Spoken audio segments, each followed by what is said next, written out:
Rachel est une bonne poire. C'est un vrai gaffeur, celui-là. Il ramène toujours sa fraise. Mais de qui et de quoi on me parle?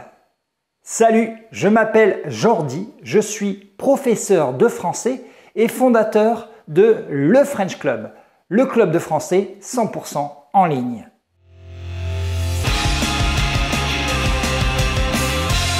Aujourd'hui, nous allons découvrir des noms, des adjectifs et des expressions qui servent à décrire le caractère, la psychologie d'une personne. Pour cela, je vais utiliser les héros d'une série qui est à la fois typiquement française et très actuelle, très à la mode. Bah non, en fait, c'est ni l'un ni l'autre. Ce sont les héros de la série américaine Friends. Alors pourquoi j'ai choisi les personnages de cette série américaine mythique des années 90? Tout simplement parce que j'étais en train de créer mon cours d'écrire une personne destinée à mon club de français en ligne. Et je me suis dit vraiment les personnages de la série Friends sont parfaits parce qu'ils ont tous une personnalité très forte, mais aussi ce sont des personnalités très différentes les unes des autres. Ainsi, aujourd'hui, tu vas apprendre des noms, des adjectifs, des expressions typiquement français comme gaffeur, ramener sa fraise, être une bonne poire, qui servent à décrire une personne. Avant de commencer, tu me mets un énorme like à cette vidéo. Tu penses à t'abonner à la chaîne et à activer la petite cloche parce que chaque semaine, je vais mettre du contenu pour toi qui apprends le français. Mon premier personnage, c'est Ross. Ross, c'est le garçon, on va dire le jeune homme le plus sérieux de la bande. En effet, il a déjà été marié, il est papa dès le début de la série et c'est un personnage un peu plus posé, un peu plus sérieux que les autres membres du groupe. Par ailleurs, c'est également l'intellectuel du groupe. En français, d'une façon péjorative, on dirait c'est l'intello du groupe. Il a un doctorat en paléontologie, il est professeur d'université et il aime que ça se sache. On peut donc dire que Ross est un peu pédant. Pédant, ça signifie qu'il aime faire croire aux autres qu'il est intellectuellement supérieur à eux. On va dire que Ross aime ramener sa science. Les Français disent aussi que Ross ramène souvent sa fraise. Autre caractéristique de Ross, on sait que Ross est très curieux. Alors c'est normal, hein, il est professeur d'université. On sait par exemple qu'il aime regarder beaucoup les émissions de la chaîne Découverte. Un dernier point qui le caractérise, c'est que Ross est toujours très élégant. Il porte souvent une cravate, un costume. On peut même dire qu'il est un peu raffiné. Raffiné, c'est une personne qui est toujours très soucieuse de son élégance, de son style vestimentaire. Et Ross est ainsi. Notre deuxième personnage, c'est la sœur de Ross. Elle s'appelle Monica. La première chose que je peux dire sur Monica, c'est que Monica a un esprit de compétition très développé. Elle est toujours en train de se comparer avec les autres. Elle est toujours en train de faire la compétition avec les autres. Monica a donc une attitude de première de la classe et cela agace souvent ses amis. Alors on peut dire que Monica est une fille agaçante. En effet, il semblerait que ses parents aient toujours eu une préférence pour son grand frère, Ross. Et Monica a probablement beaucoup souffert de cette situation. Autre chose qui est très visible chez Monica, c'est que Monica est une perfectionniste. Elle veut absolument tout faire à la perfection. C'est également une grande maniaque. Elle aime faire le ménage. Elle adore faire le ménage. La grande passion de la vie de Monica, c'est le ménage. Une dernière chose sur ce personnage, c'est que c'est une personne très colérique. Elle se met facilement en colère et elle peut même devenir agressive comme dans un épisode où elle balance des assiettes à travers son appartement. Notre troisième personnage s'appelle Chandler. Chandler, c'est à la fois l'ami d'enfance de Ross, mais aussi, à partir de la saison 4 ou 5, le fiancé, puis le mari de Monica. Alors, je peux dire 3 choses sur Chandler. La première chose, c'est que Chandler est un garçon extrêmement complexé. Il pense qu'il fait les choses moins bien que les autres. Il se compare, par exemple, souvent à Richard, qui est l'ex-fiancé de Monica. Et Richard est un homme beaucoup plus viril, beaucoup plus mâle que Chandler.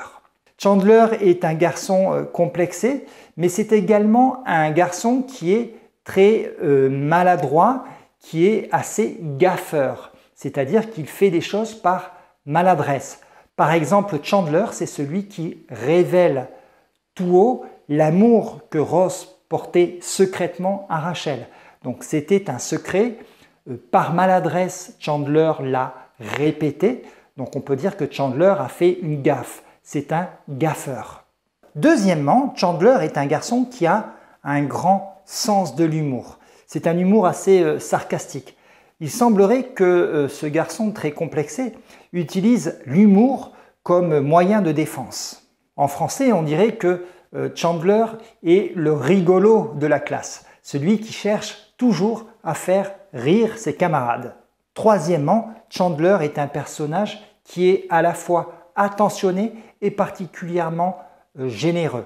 Par exemple, il soutient la carrière de son ami Joey, qui est un acteur, un comédien raté, et Chandler le soutient psychologiquement et financièrement.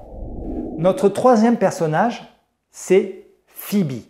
Phoebe, c'est incontestablement le personnage le plus complexe. Elle a de multiples facettes. Tout d'abord, Phoebe est un peu loufoque. Loufoque, ça veut dire un peu folle, mentalement pas très stable. Par ailleurs, elle est également très naïve, très crédule. Elle croit au Père Noël, elle croit au karma, elle croit en la réincarnation. En revanche, elle ne croit pas en l'évolution de l'homme. Elle pense qu'aucun homme n'a jamais marché sur la Lune. Tout ceci agace souvent son ami Ross, qui lui est un scientifique et qui est beaucoup plus rationnel que Phoebe. Phoebe a eu une enfance difficile. Elle a grandi dans la rue et a donc dû développer un caractère très fort pour survivre. Malgré son enfance difficile, malgré le fait qu'elle ne soit jamais allée à l'école secondaire, Phoebe reste une femme assez cultivée. Elle parle un peu l'italien et elle parle bien le français. D'ailleurs, l'une des séquences les plus mythiques de la série Friends est celle où Phoebe essaie d'enseigner à son ami Joey le français, qui lui est très mauvais pour les langues. Phoebe, c'est aussi une femme engagée. Politiquement, elle a des convictions. Elle est contre les multinationales, elle est végétarienne, c'est une militante. Aussi, Phoebe apparaît comme une femme très extravertie. Extravertie, ça veut dire qu'elle montre publiquement et ouvertement ses sentiments. C'est la moins coincée du groupe. Une personne coincée, c'est une personne timide, introvertie, qui n'ose pas parler.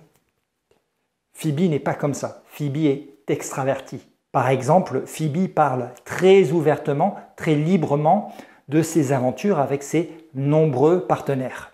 Je crois vraiment que ce personnage, c'est le plus complexe, le plus difficile à cerner. Parce que Phoebe, elle peut être tantôt une femme très intègre, très vertueuse, c'est-à-dire une femme de valeur, et tantôt une femme qui fait des choses illégales ou moralement condamnables. Allez, on termine avec mes deux personnages préférés, mes deux chouchous. Tout d'abord, Joey. Alors Joey, c'est sans doute le personnage le plus drôle, le plus comique de la bande. La première chose qui apparaît, c'est que Joey est un peu simplet, un peu bête, pas très intelligent. Il est aussi particulièrement inculte, il n'est pas cultivé. Toutefois, plus les épisodes avancent, plus la série avance, plus on se rend compte que Joey est doté d'une certaine intelligence émotionnelle. Il donne toujours de très bons conseils à ses amis et il est particulièrement sociable. Sociable, ça veut dire que tout le monde veut être l'ami de Joey et tout le monde veut être son copain. Bien sûr, Joey est un grand séducteur. En français, on dirait que c'est un coureur de jupons. Il cherche toujours à séduire une femme ou des femmes. Donc Joey, c'est un bon vivant. Il aime bien manger, il est gourmand, il aime les jolies femmes. Le mot précis, le mot exact, ça serait épicurien. Mais c'est vrai que les Français disent plus généralement c'est un bon vivant. C'est aussi quelqu'un de très protecteur. Il surprotège ses sœurs, mais aussi ses amis. Lorsqu'il pense que l'une d'entre elles est enceinte, porte un enfant, même si l'enfant n'est pas de lui, il va la demander en mariage tout simplement pour la protéger. On pourrait penser qu'il est machiste, qu'il ne respecte pas les femmes, mais on découvre petit à petit qu'il est capable d'avoir de vrais sentiments pour certaines femmes et qu'il est très respectueux avec les femmes. Enfin, on peut dire que Joey est un personnage malchanceux. Malchanceux avec les femmes dont il tombe amoureux. Joey a beaucoup de conquêtes féminines, mais lorsqu'il tombe amoureux, généralement, ça ne se passe pas très bien pour lui. Et par ailleurs, il est également malchanceux dans sa carrière de comédien, parce que sa carrière de comédien a vraiment du mal à décoller. Et on termine avec la meilleure amie de Monica, celle qui entretient une relation amoureuse un peu complexe, ou même très complexe avec Ross, c'est Rachel. Alors, au tout début de la série, Rachel apparaît comme une vraie fille à papa assez détestable. Fille à papa, c'est l'expression qu'on utilise pour parler d'une femme qui est gâtée, qui est trop gâtée. Elle semble assez égocentrique, assez égoïste, c'est-à-dire qu'elle pense d'abord à elle avant de penser aux autres. Elle est particulièrement snob et superficielle. Elle s'intéresse à la mode, elle travaille d'ailleurs dans le secteur de la mode et on n'est pas du tout surpris d'apprendre que Rachel était l'une des pom-pom girls de son lycée. Cependant, là aussi, plus on avance, plus on découvre une autre Rachel. Une Rachel avec beaucoup de qualités. Premièrement, c'est une femme qui est très ambitieuse et c'est également une femme qui a une très grande sensibilité. Je pense que c'est un personnage qui finalement devient assez attachant. Elle a d'autres défauts, elle est assez étourdie, elle ne fait pas suffisamment attention à ce qu'elle est en train de faire. Dans l'un des épisodes, Rachel est qualifiée de bonne poire. Bonne poire, c'est l'expression utilisée par les Français pour parler d'une personne qui est docile, qui se laisse facilement dominer par les autres personnes. J'allais oublier le plus important, et c'est pratiquement l'essentiel de la série, c'est que Rachel est une femme très indécise, notamment dans sa relation avec Ross. Elle est tantôt très jalouse, un peu possessive, et tantôt elle aimerait prendre plus de liberté dans cette relation. J'ai donc fait la description du caractère des 6 personnages de la série Friends.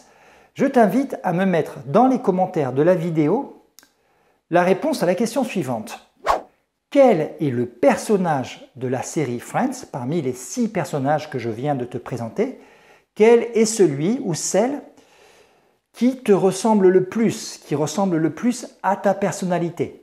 Et tu nous expliques pourquoi dans la description de la vidéo. Je suis très curieux, encore une fois, de lire toutes les réponses. Avant de terminer, je veux te donner une information très importante. Cette vidéo fait partie d'un cours qui s'appelle « Décrire une personne en français ». C'est un cours qui comporte 5 leçons, donc cette vidéo plus 4 autres vidéos, qui comportent également des PDF à télécharger, des activités interactives à faire pour apprendre le français en s'amusant. Si tu veux avoir accès à l'intégralité du cours, je t'invite à t'abonner au club de français en ligne. Je vais te mettre le lien dans la description. Cela coûte seulement 12 € par mois et avec 12 € par mois, tu auras non seulement accès à ce cours, mais tu auras accès à toute la plateforme. Donc ce n'est pas seulement 12 € pour un cours. Non, non, non. C'est 12 € pour ce cours, tous les autres cours de la plateforme, tous les podcasts, toutes les activités. J'ai ouvert le club de français en ligne il y a 1 mois et demi. Il y a déjà une quarantaine de personnes. Probablement d'autres vont nous rejoindre dans les semaines et les mois qui suivent. J'organise parfois des petites réunions informelles, des petits ateliers de conversation informelle pour discuter avec les membres du club. Si tu es intéressé, voilà, j'ai tout mis dans la description. Je te remercie d'avoir regardé cette vidéo. Je te dis à très bientôt sur la chaîne Le French Club.